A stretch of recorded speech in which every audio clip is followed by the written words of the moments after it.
भाई बुधवार को मुकाबला नंबर 32 में दिल्ली और गुजरात होंगे आमने सामने। कौन करेगा एक दूसरे पर वार, किसका होगा पलटवार, इसी पर करेंगे हम बात। स्वागत है आपका ये Spain cricket 4 time out Hindi में, और हमारे साथ इस मुकाबले का प्रीव्यू के लिए मौजूद है वसीम जाफर।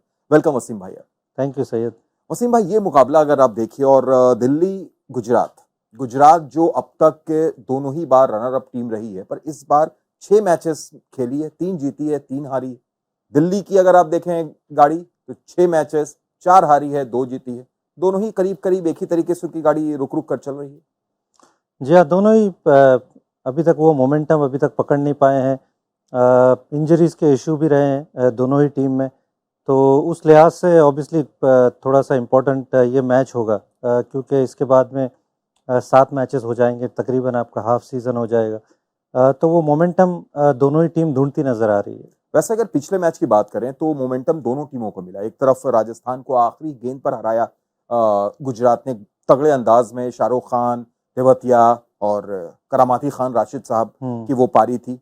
दिल्ली ने भी अपने पिछले मैच में एक अच्छी जीत दर्ज की, लखनऊ को हराया। तो ये मोमेंटम लेके जब अहमदाबाद में मुकाबला खेला जाएगा वसीम भाई, तो क्या वहां पर ये हम माने कि दिल्ली को, जो पिछले मुकाबले में ऐसा कहा जा रहा है कि उनको उनका हिटमैन, उनका रोहित शर्मा मतलब जेक फ्रेजर मकगर्क मिल चुका है, और जो ताबड़तोड़ पारी उन्होंने खेली है, नजरें रहेंगी इस खिलाड़ी पर, युवा खिलाड़ी पर? बिल्कुल रहेगी, इसमें कोई दो राय नहीं है। और बड़ी अच्छी शुरुआत रही है उनकी आईपीएल में। युवा खिलाड़ी है, 22 साल के यंग प्लेयर हैं, और आप चाहते हैं कि आप थोड़ा सा आईपीएल की शुरुआती मैच में परफॉर्मेंस करो। बीइंग एन ओवरसीज़, तो थोड़ा सा आपका प्रेशर कहीं ना कहीं ऑफ हो जाता है। और शायद अगर वार्नर फिट नहीं है, अगर नहीं खेल रहे हैं, तो हो सकता है कि शायद ओपन करने का भी उनको हो सकता है मौका मिले, जो कि उनकी आइडियल पोजीशन है। क्योंकि इस टीम के अंदर राशिद खान है, नूर अहमद है, तो हो सकता है कि वो स्पिन कहीं ना कहीं थोड़ा सा मुश्किल पेश आ सकती है उनको, बीइंग एन ओवरसीज़ प्लेयर। तो जो पावर प्ले में जितना अगर वो इस्तेमाल करे अपने आप को, तो मुझे लगता है दिल्ली के लिए भी बेहतर है, उनके लिए भी बेहतर है कि जब तक राशिद और नूर आएंगे, थोड़ा सा एटलीस्ट सेटल होंगे, तो उनके ऊपर जिम्मेदारी ज़्यादा होगी ऑब्वियसली। उसके अलावा पृथ्वी शॉ ने थोड़ा सा फॉर्म दिखाया है, ऋषभ पंत बड़े अच्छे फॉर्म में नज़र आ रहे हैं। तो 2 बड़ी जीत हासिल की है दिल्ली ने। अगर देखा जाए तो चेन्नई को चेन्नई में हराया है, लखनऊ को हराया है, तो ये थोड़े से, हाँ, तो थोड़े से पॉजिटिव हैं ये उनके लिए, जो मुझे लगता है कि उनका मनोबल बढ़ाएगा। पिछली मैच में थोड़ा सा टेम्पलेट चेंज किया था उन्होंने, कि सारे इंडियन बॉलर्स खिलाए थे, और बैटर्स सारे ओवरसीज़ थे। तो देखना होगा कि इस बार क्या होता है। अगर वार्नर अगर फिट नहीं होते हैं, तो क्या वो 3-1 की तरफ जाते हैं कि लिजार्ड विलियम्स को उन्होंने लिया हुआ है अपने स्क्वाड के अंदर, तो क्या उनको खिलाते हैं, क्या एनरिक नोकिया की तरफ वापस जाते हैं? तो ये थोड़ा सा, जाय रिचर्डसन भी है उनके पास में, तो ये एक फास्ट बॉलर रखते हैं कि ये कॉम्बिनेशन उसी तरह का रखते हैं, देखना होगा। वसीम भाई, वैसे तो अगर वार्नर की बात करें तो बड़े खिलाड़ी हैं, लेकिन अगर वो चोटिल होते हैं तो क्या दिल्ली को बहुत बड़ा झटका होगा? क्योंकि अगर आप आंकड़े देखें तो इस बार कुछ खास उनका प्रदर्शन रहा नहीं है। स्ट्राइक रेट भी वैसी नहीं रही जिसके लिए वार्नर को जाना जाता है। हालांकि आईपीएल में तो वार्नर पिछले 2-3 सीजन से स्ट्राइक रेट के मामले में थोड़ा सा दबे हुए हैं। तो क्या ये ब्लेसिंग इन डिस्गाइज भी हो सकती है कि अगर वार्नर नहीं खेल रहे हैं, तो जैसा आपने कहा कि उनकी जगह किसी दूसरे ओवरसीज खिलाड़ी को लिया जाए, मतलब बॉलर को भी आप ले सकते हैं? हमें वार्नर जैसे प्लेयर को आप राइट ऑफ नहीं कर सकते, तो मैं तो ऐसा नहीं कहूँगा ब्लेसिंग इन डिस्गाइज है, क्योंकि ऐसा प्लेयर जब फॉर्म में आता है तो वो बड़े स्कोर बनाता है। वो स्ट्राइक रेट का इशू रहा है, लेकिन पिछले सीज़न में भी काफ़ी रन बनाए हैं, भले से स्ट्राइक रेट थोड़ा सा कम रहा है। पिछले साल उनकी पूरी टीम स्ट्रगल करती हुई नजर आई है। तो राइट ऑफ करना तो सही नहीं होगा। एक मुझे लगता है कि एक बड़ा धक्का होगा दिल्ली को अगर वार्नर नहीं खेलते। बट कहीं ना कहीं ब्लेसिंग इन डिस्गाइज मैं कहूँगा कि फ्रेजर मैकगर्क के लिए होगा, कि उनको अपॉर्चुनिटी मिलेगी ओपन करने की। और अहमदाबाद में जनरली एक अच्छी विकेट होती है, तो उस विकेट पे अगर पावर प्ले में आपको खेलने मिले, और बहुत ताबड़तोड़ बल्लेबाजी करते हैं, और पावर प्ले में अगर उन्होंने सेट कर दिया दिल्ली को, तो एक बड़ा स्कोर दिल्ली बना सकती है। और उसके बाद में ऑब्वियसली जिस तरह से उनकी बॉलिंग, हालांकि फास्ट बॉलर्स थोड़े स्ट्रगल किए, बट कुलदीप, अक्षर थोड़ा सा गेम में उनको ला सकते हैं। और एक और युवा खिलाड़ी है वसीम भाई इस टीम में, अगर आप ट्रिस्टन स्टब्स को देखें तो इस सीजन एक ऐसा लग रहा है उनका कि जिस लिए जाने जाते हैं, कुछ वैसा ही दिख रहा है। 191 का स्ट्राइक रेट, 189 रन बना चुके हैं। पिछले मैच में भी उनकी एक बड़ी अच्छी पारी थी। उससे पहले वाले मैच में जो दिल्ली थोड़ा सा मैच उनके हाथ से निकल गया, पर खेला था बहुत तगड़ा उन्होंने, जिस अंदाज में उन्होंने अर्धशतक जड़ा था। नहीं, बहुत अच्छे फॉर्म में है, बहुत कमाल की बैटिंग कर रहे हैं नीचे आकर। जिसकी उनको ज़रूरत भी है। थोड़े से इंडियन बैटर्स की तरफ से वो थोड़ा सा स्ट्रगल करते नज़र आ रहे हैं। अगर हम पृथ्वी और ऋषभ पंत को हटा लें तो थोड़ा नीचे वो पावर दिखाई नहीं दे रहा है। तो कहीं ना कहीं वो ट्रिस्टन स्टब्स ने वो संभाला हुआ है दिल्ली की बैटिंग को, और कमाल की पारियां खेली है इस सीज़न में। बिल्कुल अलग ट्रिस्टन स्टब्स नज़र आए हैं, थोड़ा सा लगातार खेलने का भी मौका मिल रहा है। रन बनाए हैं और जिस तरह के शॉट्स लगाते हैं ऐसा लगता है कि उनको रोकना थोड़ा बड़ा मुश्किल है। कि दोनों तरफ रन बनाते हैं, वो स्कूप भी करते हैं, थर्ड मैन के ऊपर भी रन बनाते हैं, सामने अच्छे शॉट्स मारते हैं। पावर पैक प्लेयर है। तो ये एक अच्छी साइंस है दिल्ली के लिए कि उनके overseas batter specially Tristan Stubbs अच्छे फॉर्म में है।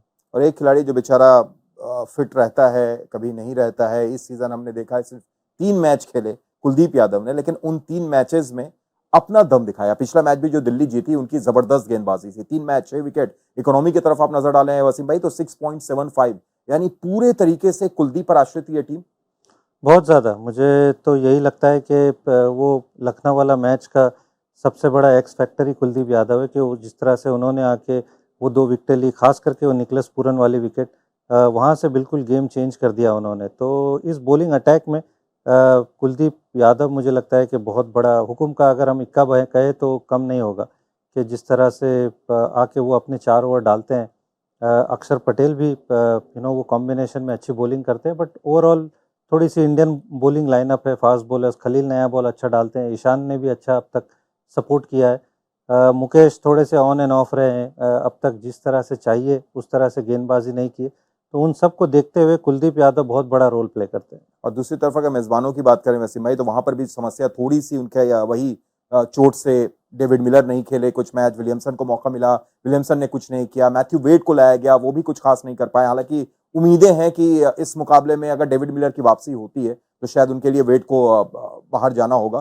पर कंसिस्टेंसी की अगर बात करें तो लैक कर रही है। सिर्फ शुभमन गिल, साई सुदर्शन, ये 2 खिलाड़ी जो रन्स में दिख रहे हैं, उसके अलावा रन्स में दिख नहीं रही है गुजरात की बैटिंग। जी हाँ, थोड़ा सा इंजरी से भी इशू रहा है। डेविड मिलर उनके लिए बहुत इंपॉर्टेंट प्लेयर है। अगर डेविड मिलर नहीं खेलते हैं तो आपके पास वो नीचे जो फिनिशर है वो सिर्फ आपके पास तेवतिया बच जाते हैं। पिछले मैच में हालांकि शाहरुख को खिलाया था, थोड़ा सा एक कैमियो खेला था उन्होंने, बट उसके अलावा विजय शंकर थोड़े से ऑफ कलर रहे हैं, रिद्धिमान साहा ने उतने रन नहीं बनाए हैं। तो वो कहीं ना कहीं दिक्कतें रही है इस टीम में। नए कप्तान है शुभमन गिल भी, इवन तो पिछले मैच में रन बनाए बट जितनी आप एक्सपेक्टेशन करते हो उस तरह के रन नहीं बनाए। तो उनका खेलना बहुत इंपॉर्टेंट है। और डेविड मिलर अगर फिट होंगे तो मुझे लगता है कि ये टीम उनके आने से थोड़ी स्ट्रेंथन होगी। वसीम भाई आपने काफी डोमेस्टिक क्रिकेट खेली है, काफी इंटरनेशनल क्रिकेट खेला है। एक छोटा सा ट्रिविया मैं आपसे करना चाहूंगा। जो मैचअप्स की बात हम लोग लगातार करते हैं कि भाई इस खिलाड़ी ने इस खिलाड़ी को इतनी बार आउट किया, एक इस मुकाबले में मैचअप है, सैंपल साइज बहुत बड़ा नहीं है, 5 मैचों का है। आप थोड़ा सा अंदाजा लगाइए कि 5 मैच में अगर किसी का आमना सामना होगा, ज्यादा से ज्यादा वो खिलाड़ी कितनी बार आउट कर सकता है और एवरेज कितनी रही होगी। 5 में से 5 ही हो सकता है मेरे हिसाब से। चलिए 5 में से 5 नहीं है, 4 है, लेकिन एवरेज सिर्फ एक 1.25 की एवरेज, यानी 5 मैचों में 5 रन बनाया है शाहरुख खान ने अगेंस्ट मोहम्मद खलील और 4 बार आउट किया है। अच्छा, तो ये मैचअप जब रहेगा और खलील ज्यादातर आते हैं नई गेंद, शाहरुख आते हैं एंड में, तो क्या ये कैप्टन थोड़ा सा पुरानी गेंद और शाहरुख जब आए तो खलील के हाथ में दे सकते हैं मैचअप देखकर? बिल्कुल दे सकते हैं, क्योंकि खलील इतने बुरे बॉलर नहीं है। हालांकि डेथ उनकी स्पेशलिटी नहीं है। वो नए बॉल से इस साल ज़्यादा बेहतर बॉलिंग कर रहे हैं, स्विंग करा रहे हैं, अच्छी गति में डाल रहे हैं। तो आई मीन मैचअप बिल्कुल, ये दो राय नहीं है कि कहीं ना कहीं नज़र होगी, और हो ना हो एनालिस्ट ने वो काम किया होगा। तो एक आधा ओवर आपको रखने में कोई बुराई नहीं है। हालांकि पिछले मैच में भी आप देखो तो आविश खान की गेंद पे आउट हुए थे शाहरुख, वो LBW स्ट्रेट बॉल मिस कर दिया था। तो आई मीन एक वर्थ है रिस्क लेना, इसमें कोई गलत चीज़ नहीं है। और आजकल के जो क्रिकेट है उसमें तो ये ट्रेंड है भाई, मैचअप देखते हैं, उस हिसाब से हम लेके आते हैं किसका किससे बेहतर है। बहरहाल वसीम भाई, जाते जाते प्रिडिक्शन हो जाए, दिल्ली की गाड़ी थोड़ी सी रफ्तार पकड़ेगी या फिर गुजरात घर में बाजी मारेगी? मुझे लगता है गुजरात का ढोकला थोड़ा सा चल पड़ेगा। चलिए भाई, तो गुजरात का ढोकला चलेगा, छोले भटूरे के थोड़ा सा और इंतजार करना पड़ सकता है। बहुत बहुत शुक्रिया वसीम भाई जुड़ने के लिए। और आप क्या सोचते हैं, आप भी अपनी बात, अपने कमेंट जरूर हमें कीजिए और देखते रहिए ESPN क्रिक इन्फो हिंदी।